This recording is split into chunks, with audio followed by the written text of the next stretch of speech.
Yo, what's going on, everyone? Welcome to the Philly Willy podcast, and on today's episode, we're going to be going over the Week 2 matchup against the Minnesota Vikings. Let's get into it.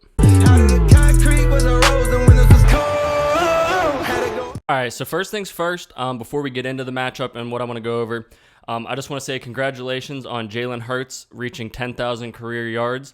Congratulations, it's well-deserved. He's a worker, he's a captain, leader of our team, and I couldn't be more happy to have somebody like him on our team, leading our team, and he's going to do great things for us in the future, so congratulations to you, Jalen, and looking forward to see what you do. All right, so the first thing that I want to go over is I want to go over the injuries. So the injury report for the Philadelphia Eagles is Reed Blankenship, ribs, did not participate. James Bradberry, concussion protocol, did not practice. Fletcher Cox, ribs, limited participant, or limited practice. And Kenneth Gainwell, ribs, did not practice. So for this, the first person I want to go over is Reed Blankenship. Hopefully he is good to go.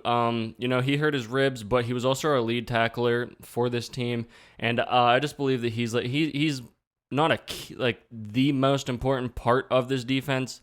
But was I saying offense? I can't remember. He's not the most important piece to this defense, but I believe he's going to get up there to being a key piece to this defense.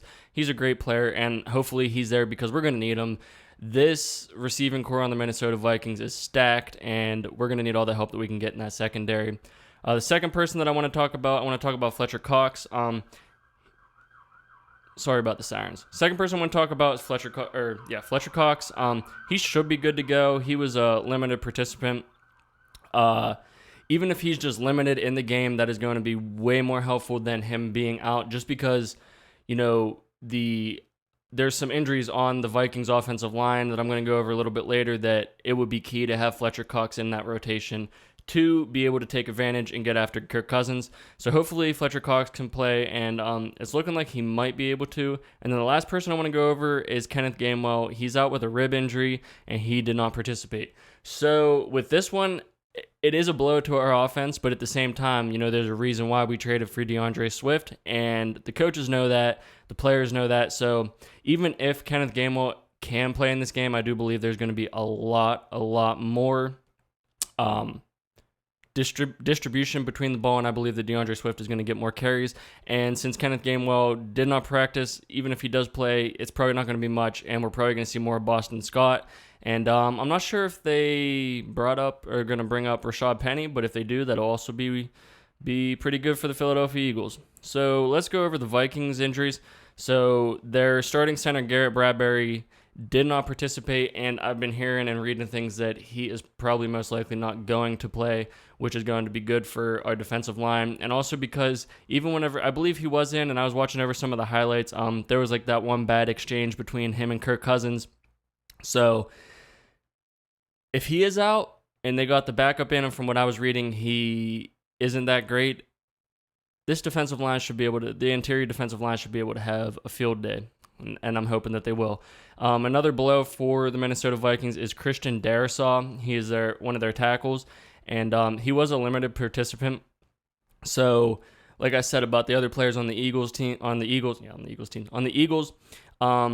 even if he does play, it's probably going to be limited, and they're probably going to have to rotate him out. So that's going to be another advantage for this Eagles defensive line. So hopefully we can take advantage of that. And the last person on their injury report was Marcus Davenport, their linebacker. So there's not much more that I'm going to go over for this injury report. The next thing that I want to go over is the matchups. This is super, super important. You're going to see most likely Slay on Jefferson. Jefferson had a big day. I believe he had a 150-yard day in the first game. So I'm saying if Slay can hold him under 75 yards, I believe that's going to be a huge win for our defense, just because Justin Jefferson, I was watching him play in that game, and I'm going to say that he's probably the best wide receiver in the NFL. I know Tyreek Hill had a huge day, but just watching Jefferson play, man, he is different. Justin Jefferson is different. And if Slay can keep him under 75 yards, which is fair, because like I said, he's a monster, I believe that's going to help out our defense a lot. As we said, James Bradberry, he is out. with concussion protocol. I think I forgot to actually cover that in the injury part, but whatever. So he's most likely going to miss his game, and he'll probably be back for our week 3 game. But anyways, Josh Jobe looks like he's going to be taking his spot. So he is probably going to be covering Jordan Addison. I don't really have much to say on Addison. He's a good player. I believe he's a rookie, and he had a good game. I think he had like 50 yards or something, 70 maybe. So there's like also not much more that I can say on Josh Jobe, just because we had such a sample size of him playing in the New England game. So I can't tell you what he's going to do. The only thing that I could say is that he's learning off of Slay and Bradbury. So hopefully like a lot of good stuff is rubbing off between those guys, and he comes out and he surprises us, which I'm 100% rooting for, because after Slay and Bradbury leave this team, like they're getting up there in age, like we're going to need corners to come out and show out. So I'm rooting for Josh Jobe, and I hope you have a great day out there. So next that I want to go over is our wide receivers versus the Viking secondary. So Byron Murphy and Caleb Evans, I believe, are their starting cornerbacks. So they're going to be going against A.J. Brown and Devontae Smith. I believe Devontae Smith and A.J. Brown are going to have a big day. Jalen Hurts is going to have a big day, and I believe that Dallas Goedert is going to get it going in this game. They're going to get him involved way more than he was in week 1, and we're going to see a huge game from our receivers. There's just no reason at all that they're not going to have a big game. I believe that this offensive line is going to make a stand. Jalen Hurts is going to have time to throw in the pocket. He's going to pick this defense apart. Then I honestly don't think that the Minnesota Vikings have that great of a defense, and I think they're really going to take advantage of it, and I'm looking forward to it. If they don't, I'm going to eat my words, but I think it's going to be a big day for this offense to pick apart this defense. Next thing that I want to go over is our interior defensive line versus their offensive line. So like I said, they had their centers probably going to be out, and they're probably going to be down a tackle. So this is going to be huge for Jalen Carter, Jordan Davis, and Fletcher Cox, and Milton Williams. It's going to be a big day for them. I can't wait to see what Jalen Carter is going to do in week 2. He came out and showed flashes of being a great player. So I don't think we're going to see anything different in week 2. I think he's going to come out. I think that this defensive line, I'm going to go out there and say, I think we're going to get 5 sacks on this offense. I think we're going to get after Kirk Cousins, and that is key to slowing Justin Jefferson down and Jordan Addison. If we can get after the quarterback and cause Kirk Cousins to have to get rid of that ball early, that is going to help out our corners a lot. A lot. I can't say any more about that. And also, our edge rushers don't have any reason that we can't get after it. I want to see Hassan Reddick get back there. I want to see Hassan Reddick get a sack, because last week I was watching him and I was just expecting him to get back there, and he just didn't do it. And I'm not saying anything negative about him.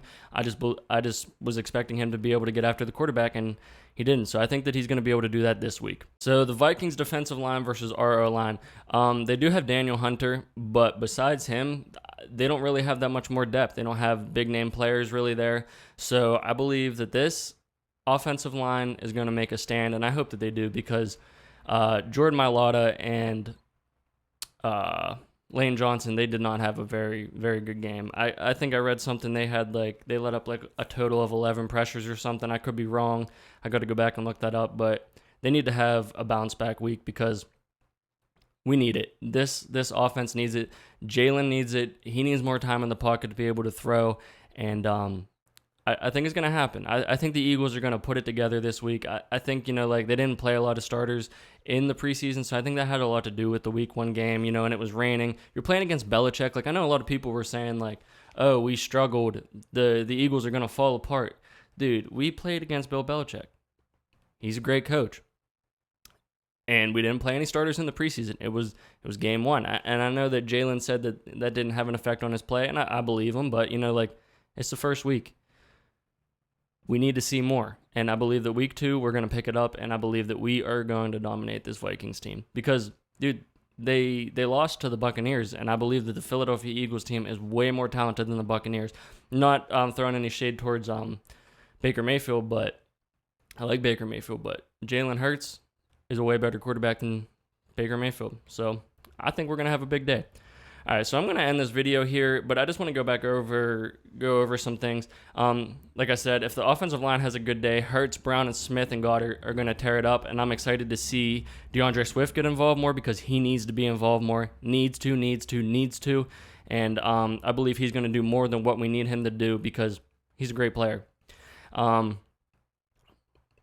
Another thing that I want to go over, Justin Jefferson had 130 yards in the first half. He ended up with 150 yards over the whole game. So somewhere in there, the Buccaneers figured out how to slow him down, and it wasn't because they were getting beat. They lost the game, so they still had to pass the ball. And so I believe that if the Buccaneers can figure it out, I believe that this Eagles defense can figure it out. Slay can figure it out. Like I said, if Slay can hold him under 75 yards, that's going to be great for us.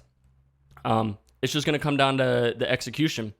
Like all the players and the coaches have said, they just got to be better at executing, and I believe that they're going to. I believe that after that week 1 game, they went in, they watched film, they know what they got to do. They're professionals. They're going to get after it. And